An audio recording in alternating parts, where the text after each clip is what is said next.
자, 우리 2020년에 질문 한 개를 또 풀 건데, 자, 2개 풀까? 2개. 고전소설하고, 그 다음에, 독서 하나 하고.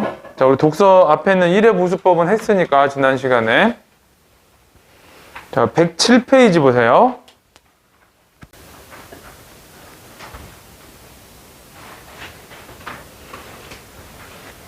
(107쪽) 자, 통증에 대한 건데, 자, 요거는 이제 34번을 많이 틀려. 근데 35번에 A의 문맥적 의미 있잖아. 자, 요거는 나오면 그냥 바로 풀어야 돼.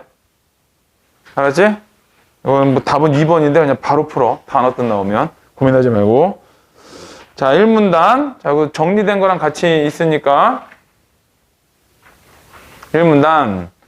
자, 통증은 조직 손상이 일어나거나 일어나려고 할 때 의식적인 자각을 주는, 그러니까 자각이야. 통증은 자각. 아! 하는 거. 방어적 작용 일종의 감각의 일종이다. 그래서 통증은 조직에 손상이 있을 때 자각을 주는 방어적 작용이래. 감각이고. 그럼 요게 뭐겠어? 통증의 정의가 되겠지? 자, 1문단은 통증의 정의. 통증. 자, 통증을 유발하는 자극에는, 자, 이번에는 이 정의가 나왔고, 이번에는 유발하는 애. 통증을 유발하는 애는 강한 물리적 충격에 의한 기계적 자극. 그러니까 기계로 인한 자극이 아니라 물리적 충격이야. 기계적 자극. 그 다음에 높은 온도에 의한 자극. 그다음에 상처가 나거나 미생물에 의해 감염되었을 때 세포에서 방출하는 화학물질이나 화학적 자극 있어. 그래서 유발은 기계적 자극, 물리적 충격. 엄마한테 등짝 스매싱을 맞았어. 아파. 그건 기계적 자극이야. 그 다음에 뜨거운 거에 데였어. 자, 그런 거는 높은 온도에 의한 자극. 자, 그 다음에는 상처가 나거나 미생물에 감염되었을 때, 뭐 예를 들면 뭐 감기가 걸리거나 뭐 이런 거 있지. 자, 그런 이제 그 화학적 자극이 돼. 자, 유발하는 3가지 종류가 있고, 자, 이러한 자극은 온몸에 퍼져 있는 감각 신경의 말단에서 받아들이는데, 이 신경 말단을 통각 수용기라고 한다. 자, 이 통증을 받아들이는 애가 있거든? 자, 이거 감각 신경 말단에서 받아들인대. 이런, 자, 자극을 받아들이는 감각 신경의 말단에 있는 거. 걔를 이제 통각 수용기라고 한대. 요거, 이 자극을 받는 것. 자극을 받는 게 통각 수용기.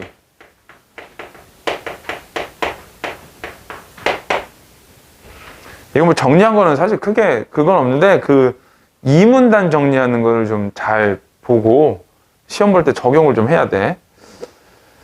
자, 통각 수용기는 피부에 가장 많아. 피부에서 발생한 통증은 위치를 확인하기 쉽지만, 그러니까 피부 같은 데 어디 아픈지 알지? 어디가 뜨거운 줄 알고. 근데 통각 수용기가 많지 않은 내장 부위에서 발생한 통증은 위치를 정확히 확인하기 어렵다. 그래서 왜 그런 거 있잖아. 얘가 그 통증이 없어. 뭐 간 같은 데도 통증이 없대. 그래가지고 거의 이제 다 못 쓸 때쯤 되면 이제 그때 통증 살짝 나타나고 뭐 이렇대. 이 대장 같은 데도 통증은 원래 없대. 그런데 이제 설사해서 알지, 그런 거는. 근데 이제 아프다. 그러면 이제 아프다 그러면은 그때는 좀 심각했을 경우들이 생기는 거야. 내장은 그렇대. 자, 후각이나 촉각 수용기 등에는 지속적인 자극에 대해 수용기의 반응이 감소되는 감각 적응 현상이 일어난다. 이게 후각, 촉각은 감각 적응이 일어나는데 얘는 별로 안 중요해. 왜 안 중요하냐면은 지금 통각 수용기에 대한 얘기를 하고 있는 거지 후각이나 촉각을 얘기하고 있는 게 아니거든. 그러니까 이런 애들은 중요한 말이 아니야. 근데 하지만 통각 수용기에는 지속적인 자극에 대해 감각 적응 현상이 거의 일어나지 않는다. 그래서 우리의 몸은 위험한 상황에 대응할 수 있게 된다. 했어. 그러면 이제 통각 수용기의 어떤 특징을 얘기했거든. 첫 번째는 피부에 많아. 피부에 많이 분포가 돼 있고, 두 번째는 내장에는 분포가 많이 안 돼 있어. 적게 분포. 그래서 내장 쪽이 아플 때는 어디가 아픈지 몰라. 그 다음에 세 번째는 감각적인 현상이 일어나지 않는데.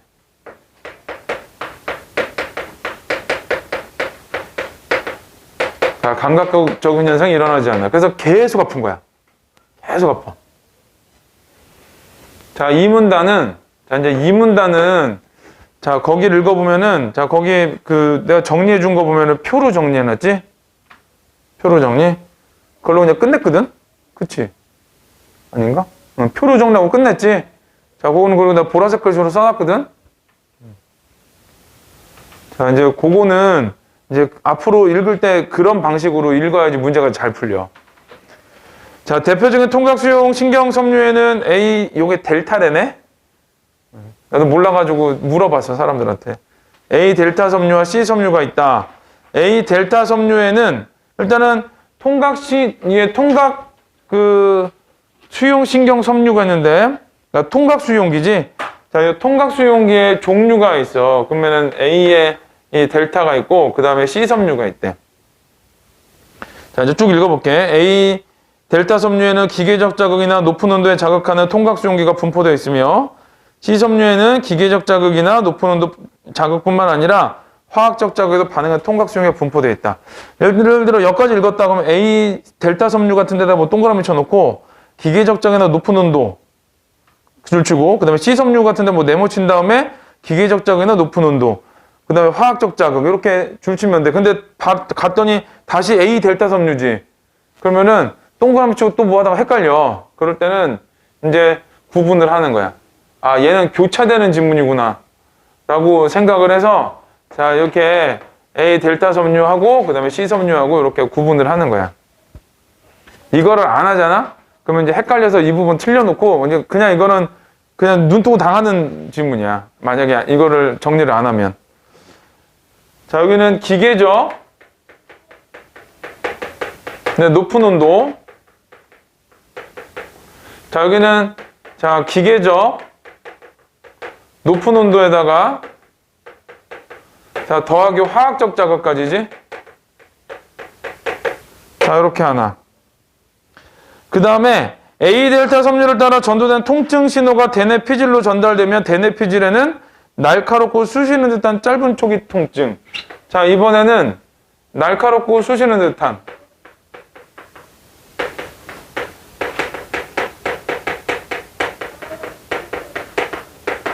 자, 짧은 초기 통증이 나오고,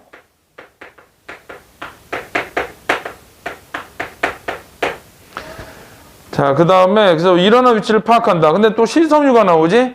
C섬유를 따라 전도되는 통증 신호가 대뇌 피질로 전달되면 대뇌 피질에서는 욱신거리고, 자, 둔한 지연 통증.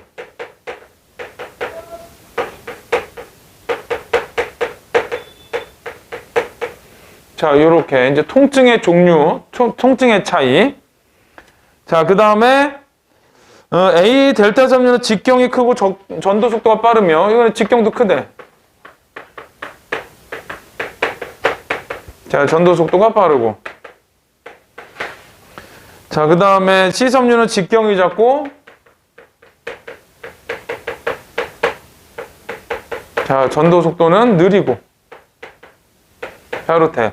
자, 이거 정리하면 끝이야, 그냥. 근데 이거를 이제 만약에 줄치려고 하면 동그라미 치고 줄치고 네모치고 줄치고 다시 동그라미 치고 줄치고 네모치고 줄치고 막 이렇게 되거든. 그러지 말고 그냥 옆에 정리해. 그러면은 간단하게 해결돼. 자, 그래서 여기는 이제 그 통각수용 섬유의, 자, 통각수용 신경섬유의 어떤 종류에 대해서 얘기를 한 거고, 자, 이제 산문단은,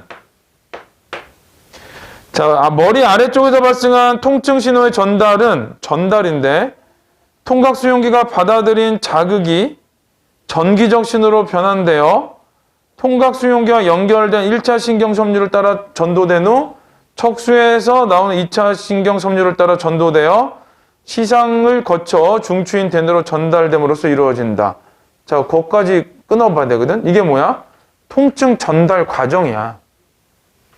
자, 그러면은 통각수용기가 받아들인 자극,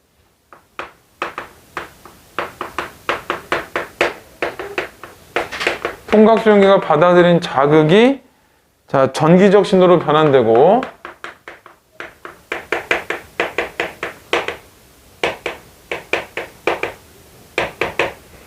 자, 그 다음에 얘가 통각수용기와 연결된 1차 섬유를 따라 1차 섬유 가고 그 다음에 2차 섬유 가고 자, 그 다음에 시상을 거쳐 중추인 대뇌로 전달되지. 자, 시상에서 자, 대뇌로 가고 이렇게 된대. 근데 이제 1차 섬유 같은 경우는 통각수용기하고 연결이 돼 있고 여기는 이제 척수하고 연결이 돼 있고 뭐 이렇게 됐대. 이거 그냥 과정에 줄 치면 돼 그냥 이거는. 난 쓰긴 썼지만. 자, 1차 신경섬유와 2차 신경섬유는 척수에서 서로 시냅스를 이루고 있어. 자, 일단은 여기서 1차 신경섬유, 2차 신경섬유. 얘네들은 자, 거기 척수에서 시냅스를 이루고 있대. 얘네들은 척수에서 시냅스. 시냅스가 뭔지는 모르지만 시냅스로 연결돼 있대. 거기 써 있지. 가까이 접해 있다. 그 뜻풀이 나와. 그 다음에 통증 신호의 전달을 위해서는 1차 신경 섬유에서 신경 전달 물질이 분비돼야 된다. 그래서 뭐가 있어야 되냐면은 신경 전달 물질의 분비가 필요하대.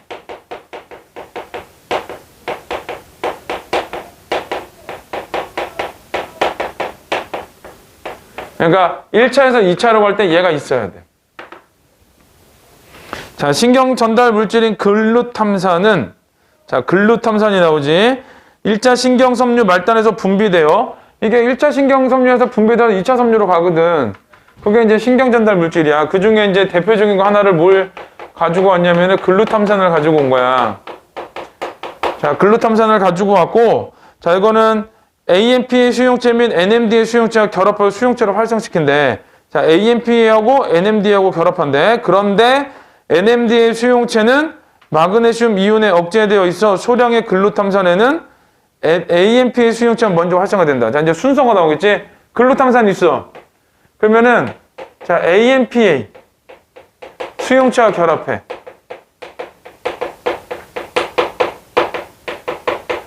자, 이제 순서가 또 나오겠지? 그러면은 AMPA 수용체가 활성화되면 2차 신경섬유로 나트륨 이온이 자, 2차로 자, 나트륨 이온이 유입된대. 자, 1차 신경섬유를 따라 전도된 통증 신호가 2차 신경섬유로 전달되며 자, 이 나트륨 이온이 전달돼 가지고 통증 신호가 전달되고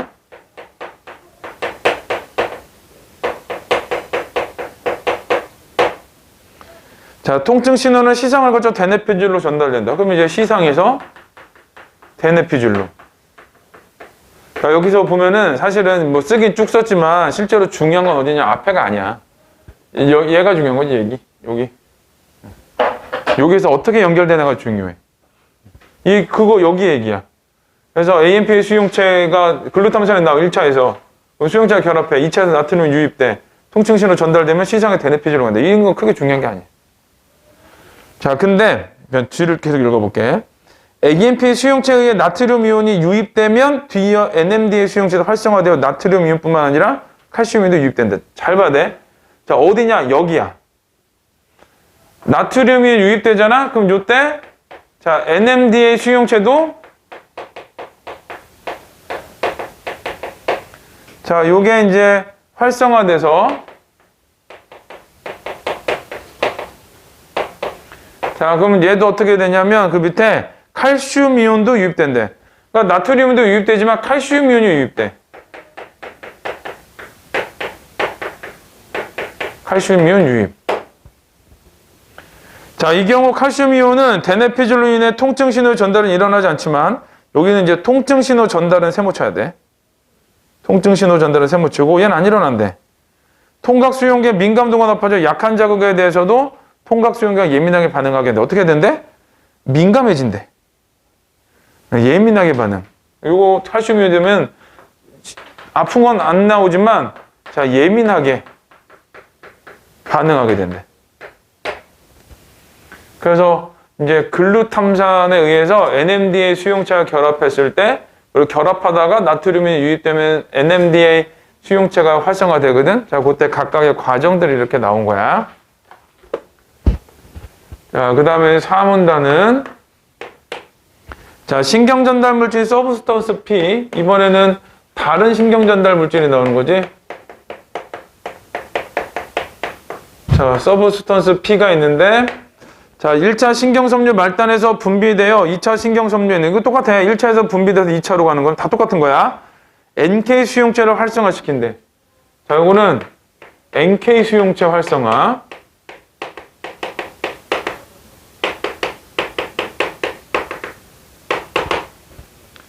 자, 여기에 대해서 통증 신호를 2차 신경섬유로 전달한대. 그래서 통증 신호를 전달해.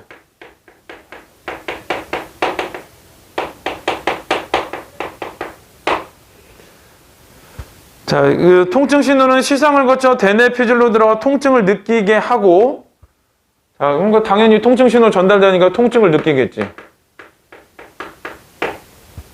망상체와 시상하부 등 뇌의 여러 부분을 포함하는 대뇌변 연계로 전달되어 자율신경과 내분비계를 자극해 통증을 일어나는 행동이나 감정 변화 반응을 일으킨다. 자, 요거는 이제 두 가지야. 그래서 자, 거기 다시 읽어볼게. 자, 통증 신호를 느끼게 해. 그리고 또 하나는 어떻게 하는데? 망상체 시상하부 쪽으로 들어가서 어쩌저쩌 쭉 나오면서 행동이나 감정 반응을 일으킨다 그랬지? 그래서 두 가지야. 하나는 통증 일으키는 거. 자, 또 하나는 망상체 시상하부. 조금 더 자세하게 써볼게. 자, 시상에서 대뇌피질로 가서 얘는 통증을 일으켜. 근데 또 하나는 대뇌변 연계로 전달돼. 자, 이쪽으로 전달이 돼서 자율신경과 내분비계,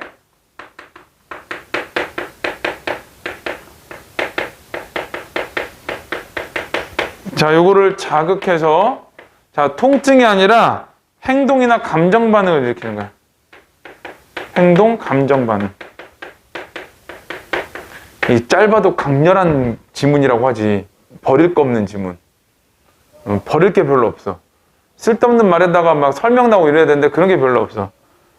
자, 그래서, 자, 요런 게 있고, 그 다음에 오문단은, 자, 한편, 망상체에서 1차 신경섬유 말단으로 뻗어있는 신경섬유 말단에서는 엔도르핀, 엔케팔린, 다이노르핀 같은 진통 신경 전달 물질을 분비한다. 이번에는 진통 신경 전달 물질.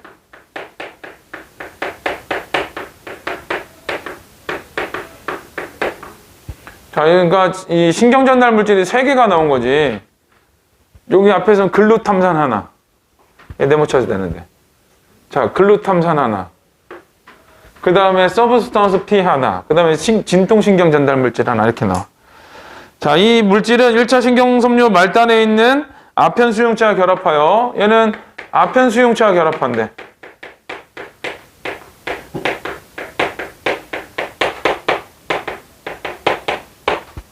(1차) 신경섬유에서 서브스턴스 P가 분비되는 걸 억제. 그래서 자, 서브스턴스 P 분비를 억제한대. 그러니까 안 아프게 만드는 거겠지? 아프지 않게 만든다. 자, 이러한 통증 억제 시스템은 신체가 외상을 입은 상황에서 통증을 완화시키거나 느끼지 못하게 고통을 견딜 수 있는 역할을 한다. 그래서 그러니까 뭐 예를 들자면 진통제 같은 경우는 이런 거를 활용해서 진통제를 만들어도 되겠지. 서브스턴스 P를 못 만들게 아편 수용체와 결합하는 애들을 만들면 좋겠지. 자, 요거 문제를 한번 풀어볼게요. 자, 그래서 크게 보면은 여기서는 이제 통각수용기에 대해서. 통각수용기. 그래서 이제 여기서는 그 다음에 신경전달 물질에 대해서 두 가지가 이제 크게 나온 거야. 자, 31번은 많이 맞았네. 32번도 많이 맞았고. 33번은 이것도 뭐 크게 어렵진 않았지. 자, 34번 풀어볼게요. 다 풀 건 아니고. 지문을 굳이 읽는 이유는 필요 있는 거 없는 거 빼는 연습을 좀 해야 되고, 따라 읽어. 이렇게. 자, 손상된 세포에서 생성되는 프로스타글라딘은 통각수용기가 활성화되는 데 필요한 역치를 낮춰. 이게 뭔 말이냐면, 역치라는 건 기준점이야. 그러면은 기준점이 넘어가면 아파. 기준점 밑에면 안 아파. 근데 그 기준점이 낮아진다는 얘기는 뭐야? 조금만 해도 아파진다는 얘기야. 자, 통증을 잘 느끼게 하는데 아스피린 같은 약물은 프로스타글라딘의 생성을 억제하여 통증을 완화시킨다. 그러니까 프로스타글라딘은 좋은 애가 아니지. 그러니까 걔를 억제해가지고 걔를 눕히는 거야 이렇게. 예를 들면 걔가 나오면은 역치가 낮아지거든. 그러니까 걔가 안 나오게 해가지고 역치를 일정 수준 이상으로 높여놓는 거야. 한편 앞에서 끊으세요. 강력한 진통제인 모르핀은 엔도르핀의 분자 구조와 유사하여 아편 수용체와 잘 결합한다. 이제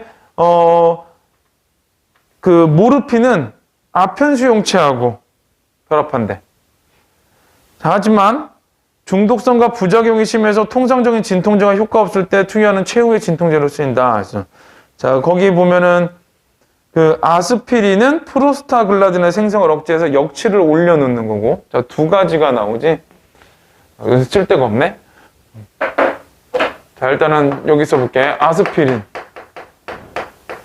이거는 프로스타글라딘. 맞나? 프로스타글라딘. 자, 이걸 억제해가지고, 자, 역치를 낮추는 거야. 자, 근데 모르핀은 어떠냐 하면, 모르핀은 아편 수용체하고 결합을 해. 자, 그러면 이제 숨어있는 말은 뭐야? 아편 수용체하고 결합하면 서브스턴스 P를 못 나오게 하는 거지. 요거는 자, 서브스턴스 P를 자, 요거를 이제 억제하는 거. 그럼 서브스턴스 P가 억제되면 어떻게 돼? 통증이 좀 생기지 않겠지. 왜 그러냐면 서브스턴스 P는 그 통증도 주지만 행동과 감정 반응도 주는 애거든. 근데 얘를 억제하니까 이거 두 개가 안 나오게 만들겠지. 자, 1번 문제. 아스피린은 통각 수용기의 활성화를 어렵게 하여 통각 수용기의 활성화를 어렵게 하여 자, 거기 위에 보면은 프로스타글라딘은 통각 수용기가 활성화되는 데 필요한 역치를 낮추는 거지. 근데 아스피린을 먹으면 프로스타글라딘이 통각 수용기가 활성화되는 거를 막아버리겠지. 그러니까 요 말 일단 맞지. 그 다음에 모르핀은 아편 수용체와 결합하여 통증 신호의 전달 억제. 그러니까 서브스턴스 P를 억제해가지고 통증 신호 전달을 못하게 하는 거겠지. 그래서 1번이 답이야. 다 맞았네? 나만 어려웠나? 자, 그 다음에 우리 고전 소설을 함께 할게요.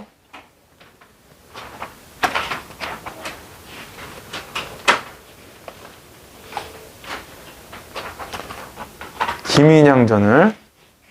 자, 고전 소설은 이런 거지. 일단 스토리를 잘 봐야 돼. 스토리 처음부터 끝까지 스토리가 아니라 이 부분의 스토리를 일단 찾아 그냥. 이거까지 한 이쯤 읽은 다음에 예를 들어 대화가 엄청 길어. 그럼 거기까지 읽은 다음에 거기까지 무슨 내용. 그 다음에 둘이 막 치고받고 싸우는 게 있어. 그럼 거기까지 무슨 내용. 그런 거는 이제 좀 찾아야 되고, 그 다음에 문제를 보면은 결국은 어느 부분에서 어떤 일이 벌어졌다가 나오거든? 그럼 어느 부분을 찾아야 돼. 그럼 머릿속을 풀면 안 되고, 그 어느 부분으로 찾아 들어가서 똑같은 애를 찾아야 돼. 이 고전소설의 핵심은 뭐냐? 팩트체크야. 팩트체크. 어떤 큰 의미가 있거나 막 이러지는 않아. 의미는 나중에 사람들이 부여한 거고, 이거는 전문가가 아닌 사람들이 썼잖아. 그러니까 글이 좀 단순해. 대신에 뭐가 있냐면은 양반들도 있고, 그 다음에 양반과 여자들도 있고, 뭐 사람들이 입에서 입으로 전해주고 막 이랬거든? 그래가지고 어떤 특정 부분의 내용이 엄청 복잡한 경우들이 있어. 네, 그런 것 때문에 사건을 먼저 크게 정리를 한 다음에 문제 다시 좀 돌아가야 돼. 그 사건에 대한 구체적인 내용이 문제가 나왔다 그러면 그쪽으로 돌아가서 자, 이제 문제를 풀어보는 거야. 자, 김인양전인데, 자, 40번 문제를 먼저 볼게요. 자, 문학작품에서 모티프들은 서로 결합해 서사적 의미를 생성한다. 김인양전의 서사에서는 전처의 소생이 계모와 갈등하여 비극적 사건이 발생하고, 일단 거기 전처의 소생이 계모와 갈등하여 비극적 사건 발생. 그 다음에 원한 해소하는 계모 모티프 주체돼. 원한을 해소하는 계모 모티프. 우리 새엄마 때문에 나 죽었어요. 원한 풀어주세요. 뭐 이거야. 자, 여기에 혼사장애를 극복하고 혼인을 하는 여기 혼사장애 모티프. 혼사장애 모티프가 나오면 혼인 100% 혼이네. 대신에 이제 그 실현과 역경이 좀 따르지. 자, 그리고 인물들의 노력으로 혼사장애를 극복하는 과정에서 서로에 대한 믿음과 진실된 마음을 중시하는 태도가 나타나고 있다. 그러니까 인물들이 엄청 많아. 인물이 많아. 그리고 인물들이 한 사람을 너무 여러 가지로 얘기를 해. 그래서 같은 사람 껴 맞추는 것도 되게 중요해. 그거 잘 모르겠다 그러잖아? 그럼 이렇게 하면 돼. 여기서 A라는 인물이 나왔는데 그 다음에 B라는 인물이 나왔거든? 근데 이게 A라는 인물하고 B라는 인물이 있는데 이게 어떤 특정 대상한테 하는 행위가 똑같아. 그럼 같은 애들인 거야, 그게. 그래서 관직명으로도 나오고, 그 다음에 이름으로도 나오고, 이렇게 나오니까, 자, 그런 거를 좀 염두에 두고 읽어야 돼. 자, 이때, 읽어볼게. 한림이 인양의 오라비인 인형과 같이 인형의 집으로 돌아와 인형에게 이르되, 그러면 말은 되게 복잡하지만, 한림이, 자, 인형에게 이른 거지. 인형은 누구? 인양의 오라비. 인양 내 오빠야. 인양소저가 나와 백년가액을 맺었으니 필연 나를 위하여 의복을 지어 두었을 것이니 들어가 찾아보리라. 아마 의복을 만들어 놨을 거야. 이런 얘기를 했어요. 의복을 만들었을 거. 그러니까 뭔가를 확인하고자 하는 거지. 하니 인형이 즉시 누이가 있던 방에 들어가 세간을 열어보니 과연 비단 의복이 겹겹이 있는지라. 의복이 있을 거야 라고 했더니 정말로 의복이 있었어.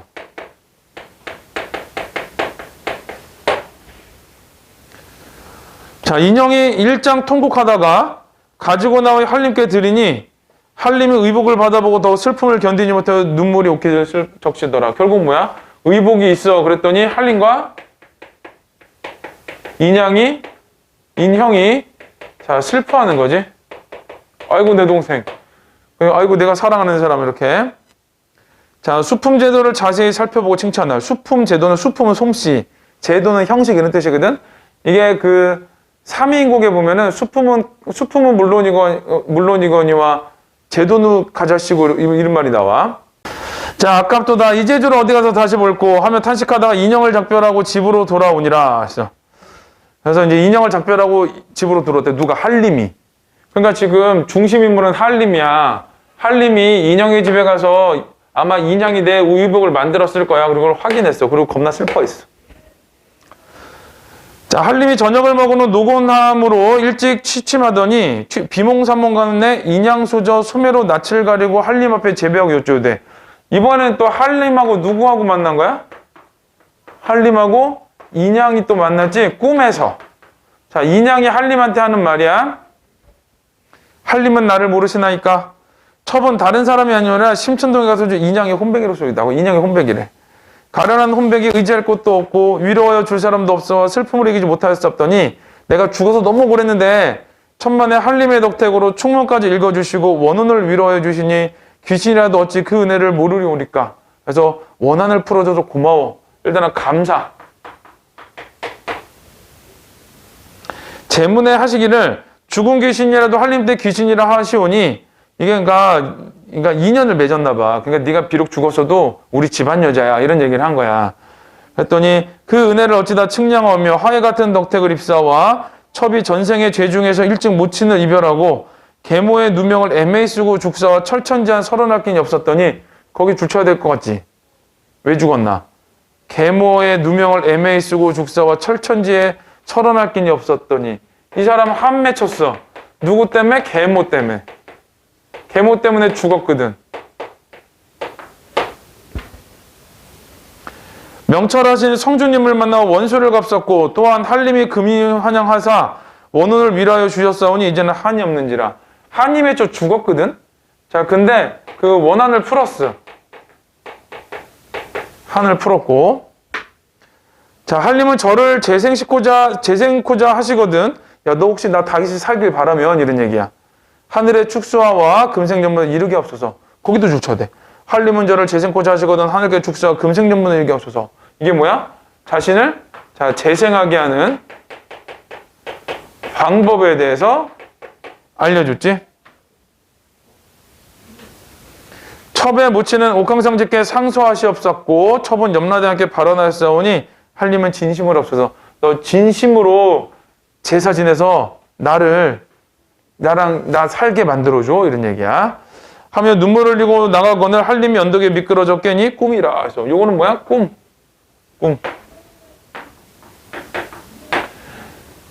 자, 그 다음에 끊어야 돼. 꿈이라 해서 한림이 날이 새기를 기다려 부모께 몽사를 아뢰고, 엄마 나 어저께 꿈을 꿨는데 이야기가 나왔는데 걔가 계모 때문에 원한 배쳐서 죽었대.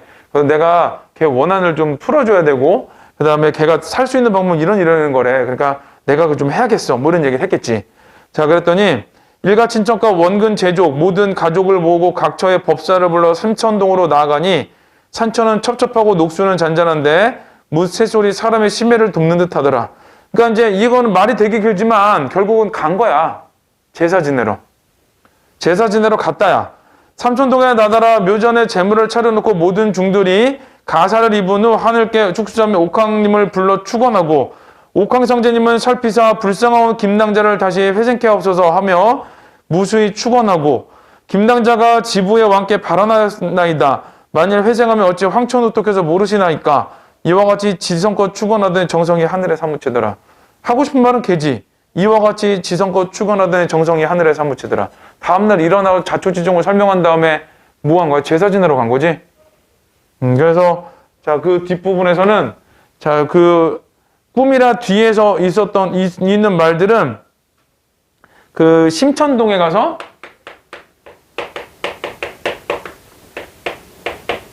자, 한림이 축수한 거야.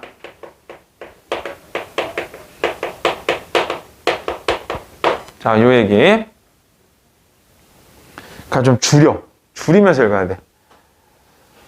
자, 그 다음에 석양이 됨에 제전을 파하고 집에 돌아와 등촉을 밝히고 있더니 호련 김낭자 완연히 들어 한림께 절하고 여쭈되. 갑자기 또 한림이 축수했는데 이번에도 김낭자지 김낭자? 인양이라고 안 나오고 김낭자라고 나왔지. 얘가 또 한림한테 얘기를 하는 거야. 오늘 정성하심을 하늘이 감동하옵시고 첩을 측은히 여기서 다시 환생케 하오니 환생 결정됐어. 한림은 명일 아침에 음식과 이 약물을 가지고 심천동으로 오소서라고 해서 자, 또 어떤 이 부탁을 한 거지. 부탁. 약물과 음식을 주면서 약물 음식을 가지고 와줘 이런 얘기를 한 거야. 자, 이 약물은 옥황상제께서 주신 회생수니 그리하옵소서. 그래서 이 약물에 대한 얘기를 한 거지. 얘는 회생수, 다시 살 수 있게 해주는 물. 하고 일어나 두 번 절하고 나가고는 놀랍게니 꿈이라. 또 꿈이야. 일단은 기본적으로 얘네 둘은 꿈이야. 꿈. 만나는 거는. 자, 그럼 김낭자는 누구? 계속 같은 사람이겠지. 새로운 사람 안 나와. 인양이야. 자, 한림이 자세히 살펴보니 그 옆에 약병이 있거든. 꿈을 꿨거든? 근데 약병이 있어. 자, 이런 거는, 자, 1번은 전기성.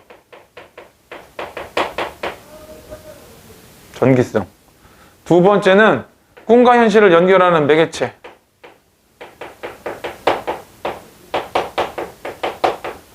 자, 이런 매개체들 엄청 많이 나와. 내가 꿈속에서 어떤 꿈을 꿨는데 꿈속에서 어떤 병서 같은 걸 주거든? 근데 병서가 눈을 뜨고 일어나서 아침에 일어났더니 병서가 옆에 놓여있고 뭐 이런 애들이 나와. 심지어는 꿈속에서 옷을 찢었어. 근데 옷이 찢겨 있어. 뭐 이런 것도 있어. 그러니까 꿈과 현실을 그런 식으로 매개하는 거야. 한림이 대의하여 날새기를 기다려 부친 전에 이 사연을 고하고 즉시 재물을 차려가지고 인연과 같이 심천동으로 찾아가니 이제 또 심천동으로 갔어.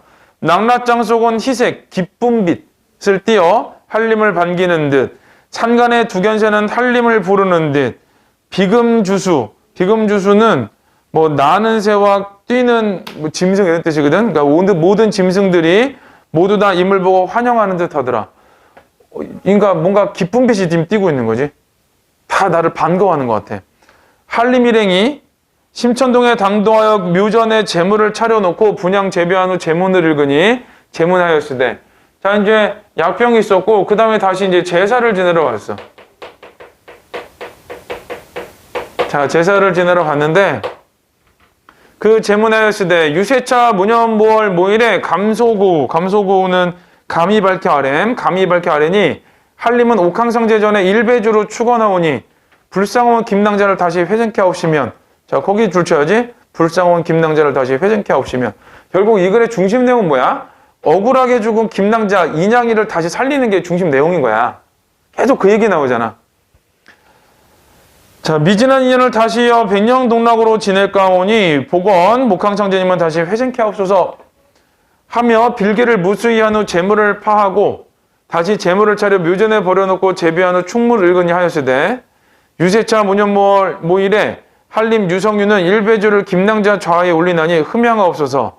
도시 애군이 한림에 재오니 모든 건 용서하시고 이 모든 애군이 있는 건 내 죄니까 다 용서해줘. 그러고 구구이 축원하는 한림을 보아 회생하여 인연을 다시 이어 살았으면 지금도 죽어도 한이 없겠나이다. 그래서 이제 제사를 지내러 가서 자, 어떤 이 회생에 대한 이 충문을 읽은 거야.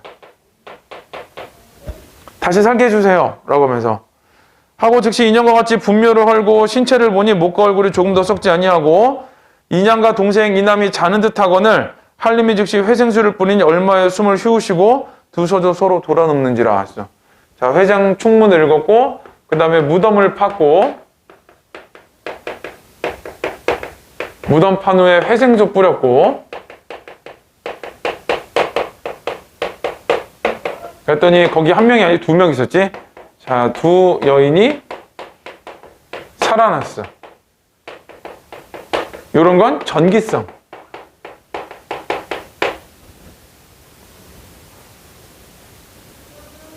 한림이 일변 하인들에게 명하여 보교를 가져오라. 보교는 이제 가마야.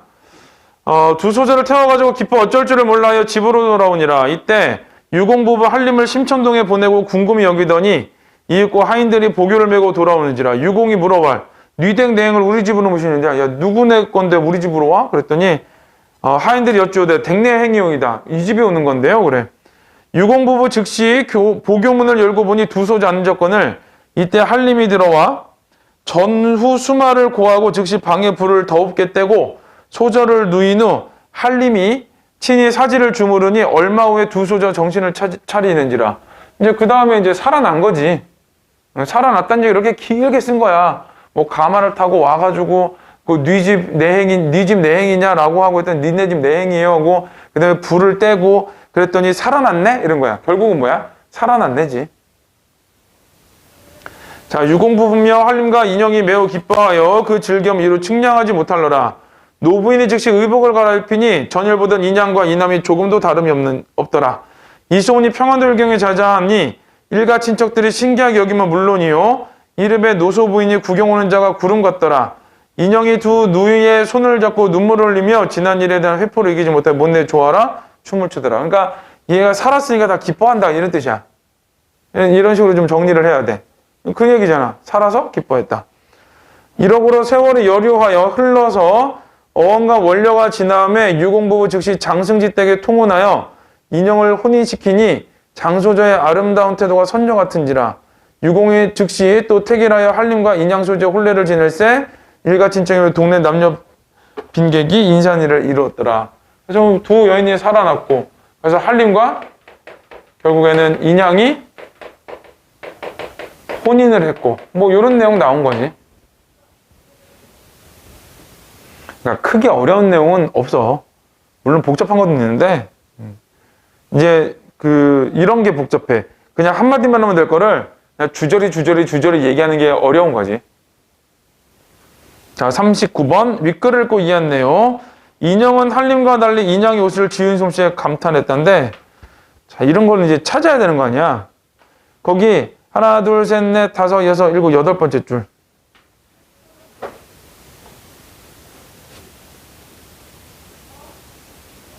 한림과 달리가 아니라 한림이 탄식했지. 그래서 틀렸어. 인영은 한림으로부터 인양과 이남의 재생 소식을 들었다. 인영은 한림으로부터 인양과 이남의 재생 소식을 들었냐? 자, 거기 자, 어디쯤 보냐면 자, 여기쯤 봐봐. 여기쯤. 인연과 같이 분묘를 헐고 얼마나 구석구석에 처박혀 있는 걸 물어보는지 몰라 이게. 근데 한림이 삼천동에 갈 때 한림의 부모는 그 이유를 몰랐다 하냐 다 얘기한 다음에 갔지. 그 다음에 한림은 자신의 안위를 위해 법사들을 삼천대, 안위를 위해가 아니라 이제 진심으로 축문을 해야 되니까, 제사를 지내야 되니까. 자, 한림은 제문을 통해 인양과 연보를 이어가겠다는 생각이 드러났다. 자, 거기서 보면은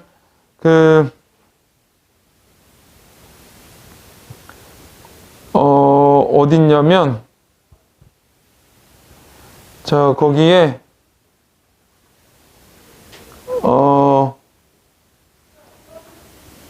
오른쪽에 하나, 둘, 셋, 넷, 네 번째 줄. 불쌍한 김낭자를 다시 회생케 하옵시면 미진난 인을 다시 이어 백년동락 지낼까오니, 거기 나오지. 그래서 얘가 답. 자, 40번. 보기를 윗글을 참고하는데 1번. 한림이 인양에게 재물을 올리고 자신의 죄에 대해 용서를 한림이 인양에게 재물을 올리고 자신의 죄에 대해 용서를 구하는 데서 계모에 대해 남아있는 인양의 한을 모두 푸는 것이 한림과 인양의 혼인의 전제 조건. 이게 자신의 죄에 대해서 용서를 구했어? 그냥 이렇게 된 거 다 내 잘못이야. 그냥 이렇게 얘기한 거야, 이거는. 그냥 용서하시고. 그리고 이거는 인양한테 재물을 올리고가 아니라, 여기 뭐, 그 다음에, 죄를 용서한다 했는데, 자, 거기 어디에 있냐면은, 오른쪽에 하나, 둘, 셋, 넷, 다섯, 여섯, 일곱, 여덟, 아홉 번째? 110페이지에 아홉 번째 줄. 한림 유성유는 일배주를 김낭자 좌하에 올리나니 흠양하옵소서. 도시 애군이 한림의 제이오니 모든 것을 용서하시고 구구이 추원 한림을 회생하여 인연을 다시 살았으면 지금 죽어도 원한이 없겠나이다 라고 해서, 자, 1번 보면 자신에 대해 용서를 구한다. 그건 나온다고 쳐. 근데 그게 계모에 대해 남아있는 인양이 한을 푸는 거는 아니지. 그 뒷말이 틀렸지. 그래서 이제 틀린 말이야. 자, 2번은 한림이 자신을 위하여 의복을 인양이 지어넣을 것이라고 확신하는 데서 인양이 죽은 혼사장애의 상황에서 그가 인양에 대한 믿음을 잃지 않고 있어. 그러니까 옷 만들어 놨을 거야. 하더니 진짜로 있어. 자, 3번. 한림이 인양과 인연을 이어 함께 살았으면 좋겠다는 바람을 반복적으로 드러내는 데서 인양을 향한 그의 진실된 마음. 계속 그러지. 그러니까 이제 진실된 마음. 그러니까 살게 만든 거고. 4번. 인양이 한림의 노력을 통해 회생하고 혼인을 하는 데서 계모에 의해 처리된 비극적 사건 해결과 혼사장의 극복이 결합되었다. 그래서 계모 때문에 죽게 됐고, 그게 이제 계모 때문에 죽게 된 게 혼사장애가 된 거고, 그런 것들이 다 해결이 된 거지. 자, 5번은 인양이 계모의 누명을 애매히 쓰고 죽었다고 한림에게 말한 데서 인양과 계모 간의 갈등이 혼사장애. 그러니까 이게 계모 모티프도 나오고, 계모 때문에 죽었거든. 그리고 이제 그 계모 때문에 결혼을 못했어. 그게 이제 혼사장애가 되는 거야. 그래서 40번은 1번이다. 자, 41번은 기억과 니은에 대한 설명인데, 자, 기억이 어딨냐? 자, 꿈인데, 꿈일 텐데. 자, 요 꿈이 기억. 그 다음에 요 꿈이 니은이지? 자, 기억에서 인양은 한림에게 자신을 위로해 준 것에 대한 감사. 땡큐. 나오지? 땡큐. 그 다음에 기억에서 인양 혼백을 의지할 곳이 없어 쓸쓸하게 지냈던 처지에 대해 언급. 자, 거기 보면은, 자, 그 대화의 두 번째 줄 보면 가련한 혼백이 의지할 곳도 없고 위로하여 줄 사람도 없사와 뭐 이렇게 나와. 그 다음에 3번 니은. 인양은 자신의 분신에 해당하는 상징적 증표를 한림에게, 이게 분신해 줘야 되는데 준 게 뭐냐면 약물을 줬거든. 걔는 회생수야. 회생수. 분신이 아니라. 그래서 틀렸지. 그래서 3번이 답. 4번은 니은에서 인양은 한림의 정성으로 자신이 환생할 수 있게 되었다는 소식을 한림에게 전하고 있다. 그래서 자, 거기도 이제 꿈을 보면은, 자, 그 니은의 위쪽에 보면은 오늘 정성하심을 하늘이 감동하고 이렇게 나오지. 자, 5번은 기영 니은을 통해 인양은 자신의 재생을 위해 한림이 해야 하는 일을 알려주고 있는 거지. 축원을 해줘. 재생 방법. 그 다음에 이 약물 줄 테니까 음식하고 같이 나와서 축원을 해. 이런 얘기를 했어. 자, 그래서 3번이 답. 42번은 A의 서사적 기능인데, 자, A는 낙락장성으로 희석을 띄어 한림을 다 반가워하지. 막 기뻐하고. 이게 뭐겠어? 앞으로 인양이 살아날 것이다를 암시해주는 말. 이렇게 되는 거야. 자, 그런 게 있고, 자, 그 다음에는, 자, 저 뒤로 가서 우리 시조 몇 개만 하고 갈게요. 120쪽. 자, 읽어볼게요. 가, 달 뜨자 배 떠나니, 이제 가면 언제 오리. 거기 줄쳐야 돼요. 이제 가면 언제 오리. 그게 이제 기억이 임과 이별하는 배경을 형성한다는데, 자, 만경창파에 가는 듯 돌아오는 새. 120페이지야. 만경창파에 가는 듯 돌아오십시오야. 바람. 밤중에 지국종. 이 지국종 삐그덕 이런 소리거든. 노 젓는 소리. 밤중에 노 젓는 소리에 애 끊는 듯 하여라서 애 끊는 듯 줄쳐야 돼. 인제 가면 언제 오리. 그다음 애 끊는 듯. 결국 이게 뭐야? 이미 떠나서 내가 슬프다. 이런 거지. 자, 그 다음에 가의 달은 화자와 이미 달밤에 이별하는 상황을 형성하는데 활용된 소재로서 역할을 담당하고 있다. 그래서 이제 달은 이별의 상황.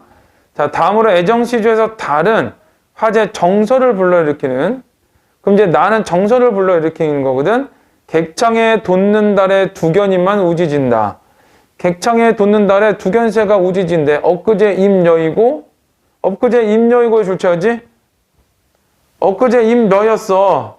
근데 달이 돋는 달에 이 위에 달에 두견이만 우지진다. 그러니까 달밤에 지금 새가 울어.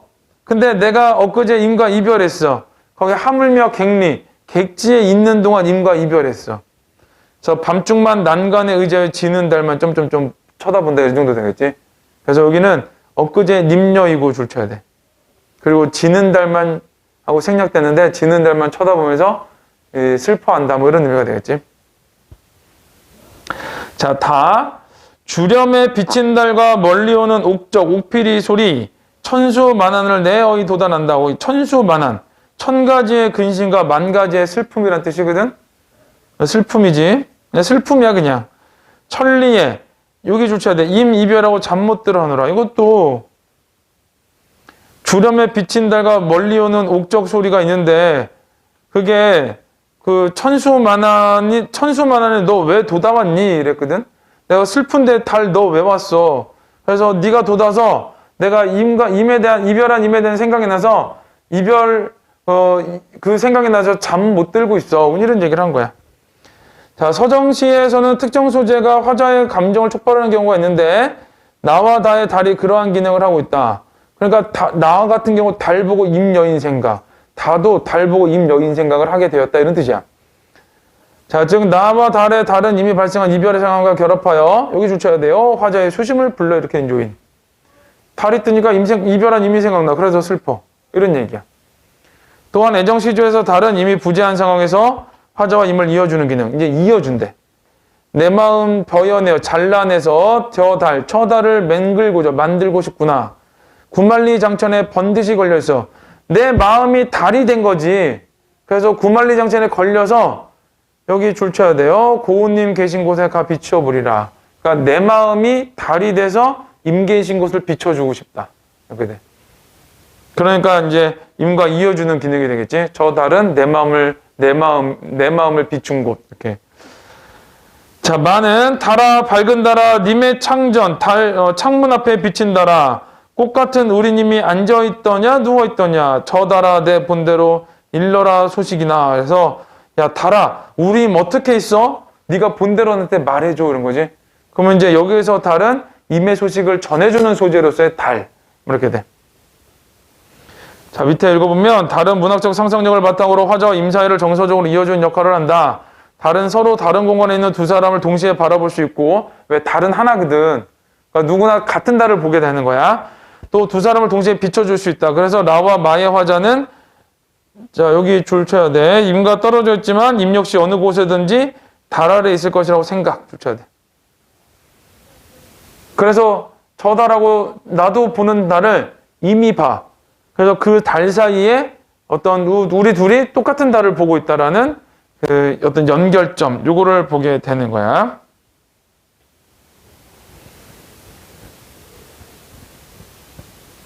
자, 거기 22번 한번 풀어볼게. 1번. 적절하지 않는 건데. 가의 달은 배의 출항과 관련된 것으로 달 뜨니까 배 떴지? 화자와 임이 헤어지는 시간적 배경. 왜? 달 뜨니까 배 떴거든. 맞아. 자, 나의 달은 화자가 타향에서 바라보는 것으로 왜? 객리. 두견이라는 소재와 정서적으로 연결되어 화자의 정원을 돋우고 있다. 그래서 타향이고 두견이라는 건 접동사라서 슬픔을 보여주는 거거든. 그래서 그 화자의 정안 이렇게 돼. 그 다음에 달은 화자의 내면을 빗대어 표현한 것으로 화자의 내면이냐 옥정이라는 소재와 어울려 임을 위한 화자의 정성, 임을 위한 화자의 정성줄 쳐야 돼. 비친 달과 옥적 소리가 천수만한을 돋다 나게 한다 그랬지. 도돈한다니까. 그러니까 이게 임을 위한 화자의 정성이 아니라 나의 슬픔을 돋아나게 하는 존재 이렇게 되는 거야. 자, 그래서 20인 3번이 답이고, 자 24번도 해볼게요. 나와 다에 대한 설명. 자, 나와 달리 다는 연쇄와 반복인데, 자 연쇄는 연쇄 AB 그 다음에 BC 그 다음에 CD 이렇게 가는 게 연쇄야. 근데 다에 그럼 연쇄가 있냐? 주렴에 비친 달과 A 없지? 연기 없잖아. 꼬리에 물을 부는 게. 자 2번 다와 달리 나는 다와 달리 나야 특정 소재를 활용할 시간의 경과인데 어떤 거냐면 지는 달이에요. 지는 달. 달이 진다는 얘기가 시간의 흐름이거든. 지는 달. 지는 달만. 근데 다는 그냥 달이 비친 것 뿐이지 달이 지지는 않았잖아. 그래서 2번이 답이야. 참 별로인 문제지. 자 23번도 풀어볼게요. 자 이별과 관련하여 화자의 정서를 들은 여기 줄쳐야 돼. 청각적 심상. 가나다라마에서 청각적 심상을 찾아야 되는데 가의 지국총 소리, 그 다음에 다의 옥적 소리 이런 거 있지? 지국총 옥적 가다에 있고, 자 이별한 후에 심적 고통을 불면, 여기 불면 잠을 못 자, 나에 부면 밤중에 난간만 다에 부면 잠 못 들어 하노라 불면. 그 다음에 C 수를 통해 감정의 깊이, 숫자가 나와야 되거든. 다의 천수만한 천만, 그 다음에 천리, 그 다음에 의인화된 사물의 이별의 책임을 전가하는 건 책임 전가가 나오거든. 너 때문에 이별했어 이래야 되거든. 너 때문에 이별했어는 안 나오지. 그래서 23은 4번이 답 이렇게 돼.